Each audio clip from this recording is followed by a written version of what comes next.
কিছুদিন আগেই ছিল এক বান্ধবীর জন্মদিন, যেটা ছিল শুধুমাত্র আমাদের নিয়ে। হাজবেন্ড এবং বাচ্চারা সেখানে আমন্ত্রিত ছিল না, মানে সবটা আমরা একসাথেই প্ল্যান করেছিলাম। 10 থেকে 12 জন বান্ধবী মিলে চলে যায় কোয়ার্টারের পিছনে একটি ফাঁকা জায়গায়, আর সাথে নিয়ে যায় কিছু বানানো আইটেম আর কিছু বানানোর আইটেম। যার জন্মদিন তার ইচ্ছা ছিল সে আমাদের নতুন কিছু একটা স্ন্যাক্স বানিয়ে খাওয়াবে, তাও আবার উনানে। সেই মতোই কেউ যায় ইট খুঁজতে, কেউ যায় শুকনো ডালপালা খুঁজতে। এর পিছনে আধা ঘন্টা টাইম নষ্ট হয়ে যায়।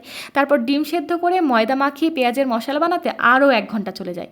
উনান হাওয়াতে কখনো নিভে যাচ্ছে, কখনো আবার জোরে জ্বলে যাচ্ছে। যাই হোক, তারপর বান্ধবী খুব সুন্দর করে এগ পাপ বানিয়ে নুন দেওয়া গরম কড়াইয়ের ওপর হিট করতে বসিয়ে দেয়। প্রায় 9:30 বেজে যাচ্ছে, তবুও দেখি ময়দাটা কিছুতেই ভাজা হচ্ছে না। সবার কাছে হাজবেন্ডদের ফোন আসতে থাকে।